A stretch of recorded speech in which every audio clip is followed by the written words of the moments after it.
I welcome this debate today, and I welcome speaking about the access to period products within this House. That said, I'm disappointed the reason the Government has raised this issue of a rushed bill in response to the one that I put down. This is a Government bill that was considered at Cabinet, but it's one that is unlikely to be constitutional, as it delegates power to a minister without setting proper procedures and principles and policies for those regulations, as delegated legislation is meant to. I've no doubt that it was tabled in response to my bill, and I'm disappointed that we couldn't work on a cross-party basis to get substantial, comprehensive legislation in place, and more importantly, a comprehensive, effective scheme to help all who use period products, regardless of their circumstances. There's a lot of people in this House that have worked on this issue for a long time. In particular, Senator Boylan was very much at the forefront in the European Parliament in the work that she was doing, and her colleague on South Dublin County Council.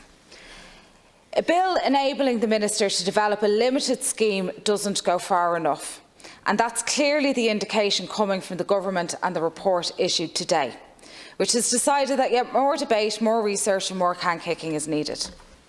However, I do want to see this issue progressed, because I fundamentally believe in period justice and universal access to free period products. To that end, I will amend and campaign whatever bill emerges from the Government. I don't want simply a limited scheme so the Government can say that it addressed the issue of period poverty without considering the issue of period justice, dignity and the stigma associated with periods. I fundamentally believe in universal access to period products, and I fundamentally believe that we need to stop treating period products like they are different from other basic hygiene matters that we find in toilets, like toilet roll or soap. They are basic hygiene products to those who use, need them and deserve respect. When I was on Dublin City Council, I pushed for a scheme to provide free period products and then got money allocated in the budget for it. I did this not on the basis of limited access, it was on the basis that it will be available in all of our buildings in Dublin City. The Government's own report said today that that wasn't abused and people didn't use it to replace their normal period products that they use. Minister, when you leave your house for the day, you don't pop in your bag a roll of toilet paper. You don't put a few sheets in your back pocket just in case. Nobody talks about toilet paper poverty, and there are no reports recommending that more data needs to be collected on the use of toilet paper, because it is considered to be a very basic hygiene product that we all understand should be universally provided. Every single Government building has it. Every school, every social welfare office, every library, every recreation centre, every swimming pool. In the last few months, every shop or building you enter has a hand sanitizer dispenser, because we decided that that was up to everybody to provide the products they needed to help stop the spread of the virus that has changed our world. In 2019, as part of the Climate Action Plan, it was set out that no Government agency or department would buy single-use plastics.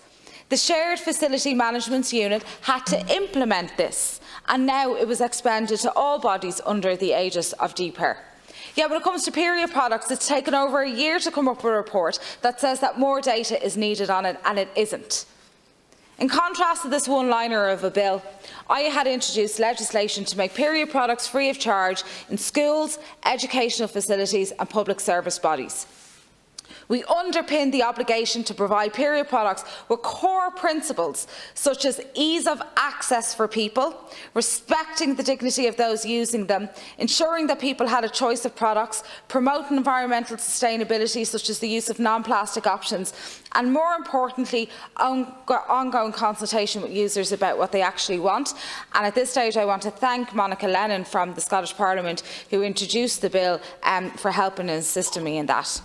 I don't think what I have is a perfect piece of legislation, and more work is needed on it, which is why I had wanted to engage on cross-party support, contacting the Women's Caucus and the cross-party group on reproductive health.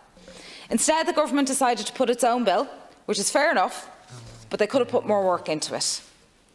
We have been engaging with groups all across the country around the wider issue. Over 3,000 people have answered a survey, and I will be using the experience of those people and groups when drafting amendments. It is the experience of the people who use period products that matters. We don't need more reports. We don't need more research. We don't need more data collection. What we need are guiding principles about putting period products in every bathroom and building in all schools, colleges and public buildings.